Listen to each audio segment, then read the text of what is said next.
नाजरीन, क्या आप जानते हैं सिवाय चंद एक मौकों के WWE का सारा एक्शन स्क्रिप्टेड होता है, जिसे प्रोफेशनल तरीके से शो के शुरू होने से पहले ही अच्छी तरह दोहरा लिया जाता है।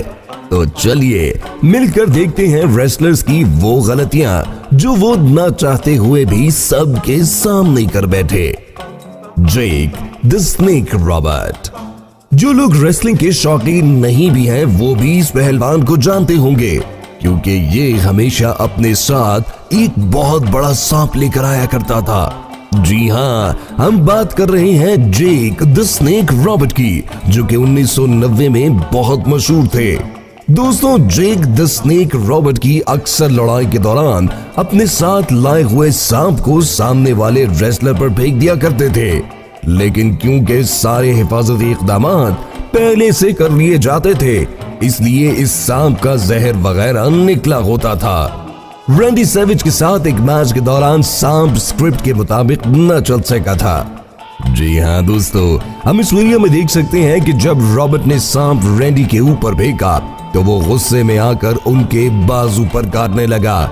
दोस्तों, ये एक छोटे साइज का किंग कोबरा था। अगर इसका जहर न निकाल लिया गया होता तो चंद ही मिनटों में रैंडी की मौत वाकई हो सकती थी। Jeff Hardy entrance.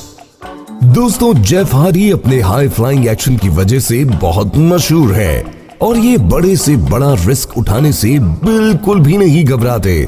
इनको अक्सर इम्यून टू फियर भी कहा जाता है, यानी डर से बेखबर। दोस्तों, इनकी एंट्रेंस बहुत ही धमाकेदार पटाखों के साथ होती है और जबरदस्त आतिशबाजी आसमान में बुलंद हो जाती है। एक दफा ये अपनी एंट्री के दौरान जब इस आतिशबाजी के सामने खड़े हुए तो ये आतिशबाजी गलती से उन्हीं का रुख कर गई और ये उसके अंदर फंस गए थे। इनको मामूली चोटें आई थी, जिनकी वजह से ये कुछ हफ्तों तक एक्शन में नजर न आए। Chris Jericho.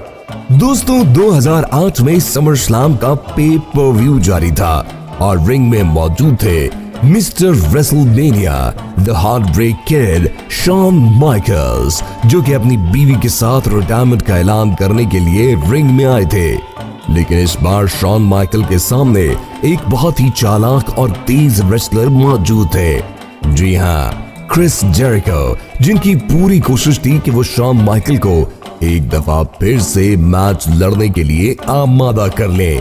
दोस्तों, क्रिस जेरिको ने एकदम से शान को एक मुक्का मारना चाहा, जिसको शान नीचे झुककर बचा गए, लेकिन क्रिस जेरिको का वो जोरदार मुक्का शान की बीवी के मुंह पर लगा।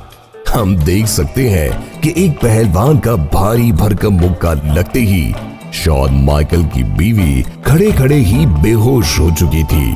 दोस्तों, ये गलती बहुत संगीन थी, जिसका अंदाजा क्रिस जेरिको की शक्ल से भी लगाया जा सकता है। शान की बीवी के होंठ भी सूजे हुए देखे जा सकते हैं और इस सब से हम बखूबी अंदाजा लगा सकते हैं कि ये सारा कुछ नॉन स्क्रिप्टेड हो चुका था। The Undertaker. अब हम बात करते हैं once in a lifetime superstar the legendary Undertaker की। दोस्तों, इनकी एंट्री हमेशा से ही सबकी नजर में रही है और शायद ये सब पहलवानों में से जबरदस्त एंट्रीज होती है। दोस्तों, ये जब भी रिंग में आते हैं तो पूरे स्टेडियम में अंधेरा करने के साथ साथ आग और धुएं का ऐसा जबरदस्त माहौल बनाया जाता है, ये बहुत ही ज्यादा दिलकश नजारा होता है। 2010 के पे पर व्यू एलिमिनेशन चैम्बर में इनकी एंट्रेंस के दौरान एक बहुत बड़ी गलती हो गई, जिसका खमियाजा अंडरटेकर को भुगतना पड़ा था। जब अंडरटेकर गलती से नीचे से निकलती हुई आग के ऐन ऊपर जाकर खड़े हुए, थोड़ी बहुत आग उनके कपड़ों पर लगी, लेकिन उनकी खुशकिस्मती थी कि उनको ज्यादा नुकसान न पहुंचा। बाद में एक रिपोर्ट में ये बात सामने आई थी कि अंडरटेकर का इस तरह से आग में खड़े होना टेक्निकल मिस्टेक थी। लेकिन मामला जो भी हो, WWE जैसे बड़े प्लेटफॉर्म पर ऐसी गलती होना किसी के ख्याल में भी ना था। दोस्तों, हमारी चंद पुरानी वीडियोस का लिंक आपकी स्क्रीन पर मौजूद है, क्लिक करके जरूर देखिएगा।